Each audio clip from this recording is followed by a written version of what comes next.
اب آئیے ایک بار پھر بیان کرنے کے لیے سامیہ خلیفہ کو میں بلانا چاہوں گا کہ وہ آئے اور اپنی خطابت سے سامعین کے دلوں کو مستفز فرمائے اس شعر کے ساتھ۔ محبت کی نظر اہل وفا کی شان پیدا کر، محبت کی نظر اہل وفا کی شان پیدا کر، بلندی اور پستی میں ذرا پہچان پیدا کر، بلندی اور پستی میں ذرا پہچان پیدا کر۔ نہ ہو ماحول سے مایوس دنیا خود بنا اپنی، نہ ہو ماحول سے مایوس دنیا خود بنا اپنی، نئی کشتی نئی آندھی نیا طوفان پیدا کر، نئی کشتی نئی آندھی نیا طوفان پیدا کر۔ السلام علیکم ورحمۃ اللہ تعالی وبرکاتہ۔ نحمده ونصلي على رسوله الكريم اما بعد فاعوذ بالله من الشيطان الرجيم بسم الله الرحمن الرحيم ان الذين كفروا وماتوا وهم كفار فلن يقبل من احدهم ملء الارض ذهبا ولو افتدى به صدق الله العظيم صدق رسوله النبي الكريم ونحن على ذلك لمن الشاهدين والشاكرين والذاكرين والحمد لله رب العالمين۔ میرے پیارے آقا صلی اللہ تعالیٰ علیہ وسلم کے پیارے دیوانوں اور میری پیاری جنتی ماں بہنوں، آئیے کچھ معروضات پیش کرنے سے پہلے ہم اور آپ مل کر اپنی غلامی کا ثبوت دیتے ہوئے اپنے آقا و مولا جناب احمد مصطفیٰ محمد مصطفیٰ صلی اللہ تعالیٰ علیہ وسلم کی بارگاہ میں جس طریقے سے میں پڑھا ہوں آپ بھی مل کر میرے ساتھ درود پاک کا ہدیہ پیش کریں اور پڑھیں۔ الصلاة والسلام عليك يا رسول الله، الصلاة والسلام عليك يا رسول الله، الصلاة والسلام عليك يا حبيب الله، الصلاة والسلام عليك يا رسول الله، الصلاة والسلام عليك يا نبي الله، الصلاة والسلام عليك يا نبي الله صلى الله تعالى عليه وسلم۔ میرے پیارے آقا صلی اللہ تعالیٰ علیہ وسلم کے پیارے دیوانوں اور میری پیاری جنتی ماں بہنوں، میرا موضوع ہے مکتب اہمیت۔ اللہ تعالیٰ نے ہمیں بے شمار نعمتیں عطا فرمائی ہے اور اللہ تعالیٰ کی ہر نعمت بے مثال و بے نصاب ہے۔ اگر ہم زندگی بھر بھی رب تعالیٰ کا شکر ادا کرتے رہے پھر بھی کما حق رب کی کسی ایک نعمت کا بھی شکر ادا نہیں کر سکتے، اور رب کی بے شمار نعمتوں میں سے سب سے بڑی نعمت ہے ایمان۔ اسی لیے پوری دنیا میں اسلام دشمنی طاقتیں ہمیشہ مسلمان کے ایمان کو برباد کرنے کی کوشش میں لگی رہتی ہے۔ کبھی فلموں کے ذریعے ایسی چیزیں قوم مسلم کو سکھائی جاتی ہے کہ اگر مسلمان ان چیزوں پر یقین کر لے تو ان کے دل سے ایمان کا جنازہ نکل جاتا ہے، اور روزانہ ڈراموں اور ٹی وی سیریلوں کے ذریعے غیر مسلم ریتی رواجوں کو مسلم گھروں میں پروموٹ کیا جاتا ہے تاکہ مسلمان غیر مسلموں کے طریقوں پر عمل کر کے اپنے ایمان سے ہاتھ دھو بیٹھے۔ مگر افسوس کے ساتھ کہنا پڑ رہا ہے کہ مسلم قوم غفلت کی نیند سو رہی ہے، اور معاذ اللہ مسلمانوں کے حالات کم علمی کی وجہ سے اتنے سخت ہے کہ ان کو اپنے ایمان کی اہمیت کا کچھ پتہ ہی نہیں۔ مسلمانوں نے اپنے ایمان کو اتنا سستا سمجھ لیا ہے کہ کوئی چند روپیوں کی خاطر اپنے ایمان کو بیچ رہا ہے، تو کوئی عزت بچانے کے چکر میں اور دوستی یاری نبھانے کے چکر میں اپنے ایمان کا سودا کر رہا ہے۔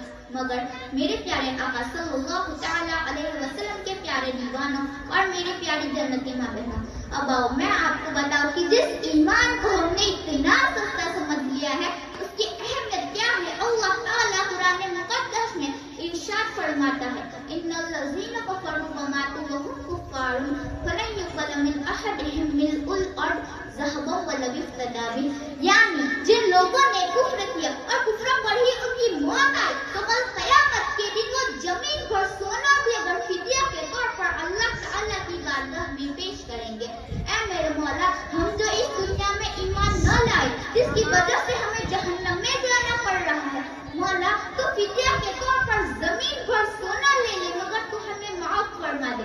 مگر اس وقت ان کی بات کو بارگاہ خدا بندی میں رد کیا جائے گا اور انہیں جہنم میں پھینک دیا جائے گا۔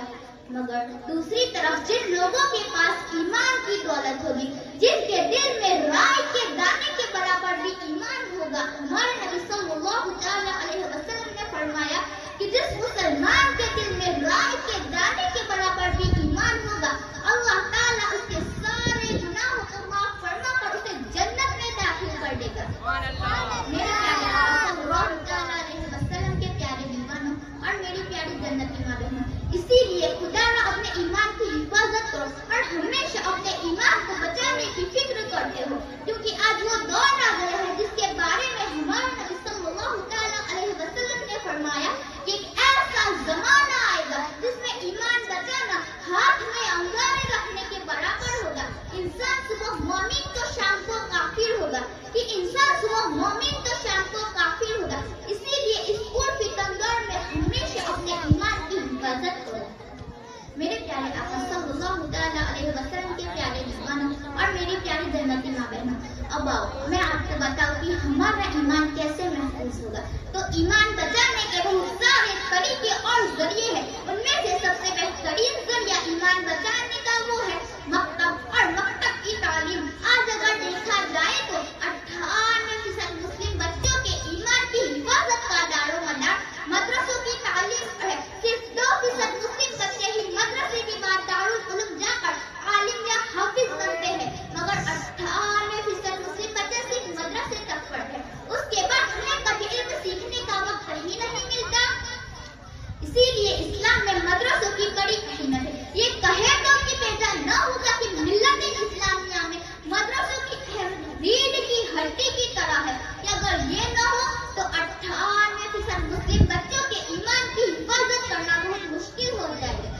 اسی لیے ہمارے نبی صلی اللہ تعالی علیہ وسلم نے اپنے فرامین کے ذریعہ مدرسوں کی اہمیت کا اجاگر فرمایا. غور کرو, ایک ایسا بچہ ہے جس کے جسم پر پھٹا پرانا لباس ہے, بال بکھرے ہوئے ہیں اور محلے میں اس کا کوئی پرسان حال نہیں ہے, مگر جیسے ہی وہ بچہ مدرسے میں قدم رکھتا ہے اس کی یہ شان ہو جاتی ہے کہ وہ مہمان رسول بن جاتا ہے. اور ہمارے نبی صلی اللہ تعالی علیہ وسلم اس کی شان میں ارشاد فرماتے ہیں کہ جب کوئی طالب علم اپنے گھر سے مدرسے کے لیے نکلتا ہے تو اللہ تعالیٰ کے فرشتے اپنے پروں کو اس کے پیروں کے نیچے بچھا دیا کرتے ہیں.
بارگاہ میں دعا ہے کہ ہمیں زیادہ سے زیادہ علم دین حاصل کرنے اور دین کی خدمت کرنے کی توفیق عطا فرمائے. آمین.